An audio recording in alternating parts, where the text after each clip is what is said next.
Hello नमस्कार, जय हिंद दोस्तों। मैं सुनील कुमार मिश्रा SS न्यूज़ जनता की आवाज़ के माध्यम से एक बार लखनऊ के इको गार्डन में उपस्थित हुआ हूं।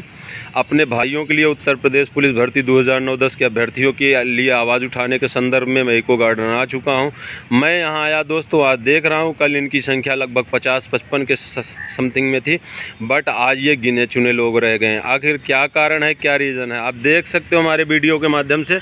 इनका बैनर, पोस्टर और इनका तिरपाल जो ये चंदे लगाए थे बरसात से बचने के लिए, उसको यहाँ की चौकी इंचार्ज शालिनी राय सहाय करके कोई लेडी हैं जो यहाँ की इंचार्ज हैं। कल इन लोगों के साथ बहुत ही बुरा बर्ताव किया गया प्रशासन के द्वारा। इनको गेट से बाहर निकलते ही खदेड़ दिया गया और इनको धमकी चमकी दी गई कि अगर आप यहाँ फिर से आओगे, उपद्रव करोगे, आप यहाँ आओगे, अगर आप धरना दोगे बगैर परमिशन के, आप घुसोगे तो आपके ऊपर इतने मुकदमे लिखवा दिया जाएगा कि आप नौकरी पाने की बात छोड़ो, आप कभी बाहर नहीं आओगे। ये झल्लाहट, ये खजुलाहट क्यों है, ऐसा क्यों किया जा रहा है? ये कोई सोची समझी रणनीति है या क्या है, अत्याचार है? ये तो भगवान जाने, हमको पता नहीं है क्या है, कैसे मैटर है, बट इन भाइयों के साथ बहुत बड़ा अत्याचार किया जा रहा है। आप सोच लो कि ये चंदे से बेचारे गरीब परिवार के लोग जो कि यहाँ धरना 5 सितंबर से भूख हड़ताल पर बैठे हुए हैं, इनका बैनर और इनका तिरपाल वगैरह उठा लिए गए प्रशासन के द्वारा। अभी जब मैं उनसे जाके प्रश्न करना चाहा तो वहाँ के सिपाही इतनी बेहूदगी से बात कर रहे हैं कि मैं आपको बता नहीं सकता। वो डांट के भगाना चाह रहे हैं जैसे ये योगी बाबा हो गए हैं। कहीं ना कहीं ये प्रदेश के ऊपर, ये इन लोगों के बर्ताव से प्रदेश की जनता के ऊपर बहुत ही बुरा असर पड़ा है और पड़ रहा है। और आने वाले चुनावों में, आने वाले व्यवस्था में ये कहीं ना कहीं पार्टी को, भारतीय जनता पार्टी को या वर्तमान सरकार को इसका खामियाजा भुगतना पड़ेगा। आइए जानते हैं इनके द्वारा खुद ही इनके ऊपर बीत रही समस्याओं के बारे में। जी नमस्कार। आपसे तो हम बहुत बार मिल चुके हैं और पूछाने की कोई बात नहीं। मैं आपसे जानना चाहूँगा, आखिर ये आपका झंडा या पोस्टर और तिरपाल वगैरह क्या हो गया? कल ये बात है, कल हम लोग धरने पर बहुत अधिक संख्या में लोग हो गए थे जी। वो झल्लाहट में इतनी संख्या आई कहाँ से जी, इसलिए वो झल्लाहट में हम लोगों ने बात की, बाइट करने के लिए एक मीडिया वाले आए, भैया जी, वो सर आए तो कहने लगे चलिए ठीक है हम बाइट देते हैं, 5 बजने में 5 मिनट बाकी था। तभी वो शालिनी मैडम अपने दल बल के साथ, पूरे जो अपनी दल बल था उसके साथ आई और बाहर करने लगी, बाहर कर दी। तो बाइट वाले ने कहा चलो ठीक है यहाँ नहीं करने दे रहे हैं, बताइए धरना स्थल है जो कि राज्य सरकार ने इसको एक निश्चित स्थान बनाया है कि धरना स्थल, यहाँ पर कोई भी अपनी मांगे रख सकता है जी। कहीं से भी, यानी अपने प्रदेश से कोई, कहीं किसी भी हिस्से से, किसी जिले से आकर कोई भी प्रताड़ित है राज्य सरकार किसी से, तो अपनी बातें यहाँ आकर रख सकता है। हम लोग रखने के लिए यहाँ 5 सितंबर से आप बैठे हुए हैं।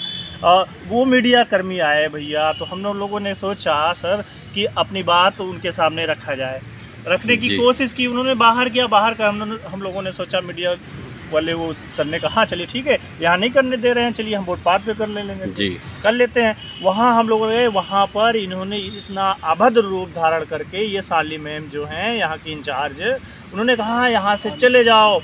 बहुत तेज़ आवाज़ में वो अपने दल बल के साथ उन्होंने कहा कि यहाँ से चले जाओ, नहीं तो सारों के ऊपर मुकदमा लिखा दूंगी, जो नौकरी मांग रहे नौकरी करने के काबिल कभी नहीं रह जाओगे। उन्होंने हम लोगों को दौड़ाते हुए यहाँ से दौड़ाते, गाली गलौज भी किया गया आप लोगों के साथ, असभ्य शब्दों का प्रयोग किया उन्होंने हम लोगों को, ऐसे शब्दों में। लेकिन हम लोगों ने कोई अभद्र ऐसा कार्य नहीं किया। हम लोगों ने शांतिपूर्वक, बिल्कुल शांति से चले गए स्टेशन की तरफ। हम लोग को दौड़ाते दौड़ाते ले गए, पैदल हम लोगों ने स्टेशन तक गए, वहाँ पर छोड़कर इन्होंने आई। और जब हम सुबह हम लोग आ रहे हैं पुनः धरने पर, देख रहे हैं तो हमारे लोगों का जो पोस्टर बैनर था वो उखाड़ दिया गया, फाड़ दिया गया, पता नहीं कहाँ गुम कर दिया गया। अब ये सर बताइए, हम लोग अपनी बात भी नहीं रख सकते।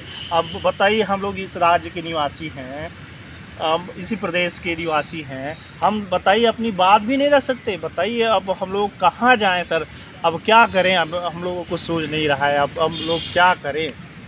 देख सकते हो हमारे वीडियो के माध्यम से आप सभी बुद्धिजीवियों से निवेदन है, आप सभी देशवासियों से निवेदन है, भाइयों से निवेदन है, इस वीडियो को ज़्यादा से ज़्यादा शेयर करिए।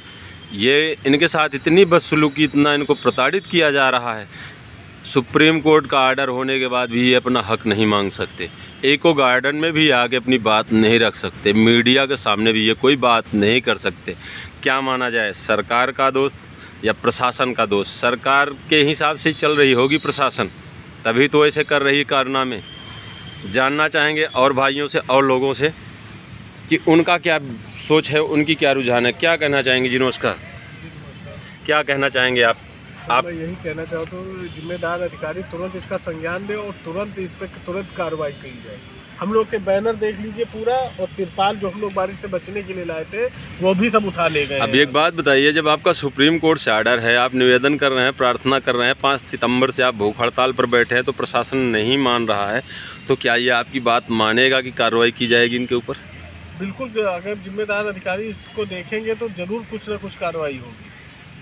और मैं प्रशासन और एडमिनिस्ट्रेशन से भी यही गुजारिश करना चाहूँगा, तुरंत इसको संज्ञान में लिया जाए, क्योंकि ये धरना स्थल है। धरना स्थल में सब लोगों को अपनी बात रखने का अधिकार है, इसीलिए धरना स्थल बनाया गया है, और यहाँ पे इस तरीके की बदसलूकी नहीं की जा सकती। आप देख सकते हो हमारे वीडियो के माध्यम से इन भाइयों के चेहरों पे कितना ज़्यादा गुस्सा है प्रदेश सरकार के खिलाफ, कानून व्यवस्था के खिलाफ, कि ये अपनी मांगे नहीं मांग सकते हैं, ये इको गार्डन में धरना नहीं दे सकते, इको गार्डन में भूख हड़ताल नहीं कर सकते हैं। एक तरफ तो इनको रोज़गार नहीं दिया जा रहा है, इनका हक नहीं दिया जा रहा है, दूसरी तरफ इनके ऊपर अत्याचार भी किया जा रहा है। आप सभी भाइयों से मैं बार बार यही निवेदन करूंगा, इस वीडियो को ज़्यादा से ज़्यादा शेयर करिए, ताकि आने वाले चुनाव में ये सरकार को समझ में आए कि जनता के साथ बदसलूकी करने का क्या परिणाम होता है। क्या कहना चाहेंगे आप इस कार्रवाई पे? इस कार्रवाई पे मैं बस एक बात कहना चाहूँगा कि मैं पश्चिम से हूँ, किसान परिवार से बिलोंग करता हूँ। हमने आज तक भारतीय जनता पार्टी को ही वोट दिया है, और अब हमने 2 योजनाएं ये नहीं जीता भी ली, मगर जो बदसलूकी ये हमारे साथ कर रहे हैं, जो डिक्टेटरशिप हमारे साथ हो रहा है ना, जो हिटलर की तरह इस शासन प्रशासन कर रहा है, वो हमें बिल्कुल कतई मानने नहीं है। हम नाजायज़ बात कुछ मान नहीं रहे कि हम कुछ नाजायज़ मांग कर रहे हैं तो वो नहीं पूरी हो सकती। हम जायज़ मांग रहे हैं, सुप्रीम कोर्ट का ऑर्डर है इसलिए। और कल का वाक़या आप इन भाई साहब ने बता ही दिया आपको। जी जी।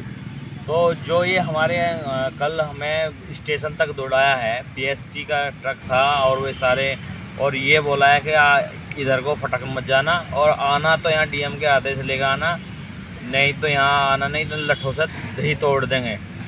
ये बात कही, और गाली गलौज बहुत अभद्र हमने ऐसा आज तक हमने किसी से सुना नहीं जो उन्होंने शब्द हमारे लिए यूज़। अब आप हमारे वीडियो के माध्यम से देख सकते हैं, चूँकि इको गार्डन केवल धरना प्रदर्शन के लिए ही रिजर्व कर रखा है, यहाँ कोई परमिशन की बात नहीं होती है। कोई बात किसी को दिक्कत है तो अपना यहाँ धरना दे के प्रशासन तक अपनी बात पहुँचा सकता है, बट इनको ये भी नहीं करने दिया जा रहा है यहाँ के इंचार्ज महोदया के द्वारा। बहुत ज़्यादा अत्याचार हो रहा है इन भाइयों के ऊपर। मैं आपसे फिर से निवेदन करूँगा, इसको वीडियो को ज़्यादा से ज़्यादा शेयर करें, ताकि जिम्मेदार नेताओं और जिम्मेदार अधिकारियों तक बात इनकी पहुँचे और इनके साथ न्याय हो। इसी के साथ मैं अपनी बात को ख़त्म करना चाहूँगा। जय हिंद, जय भारत।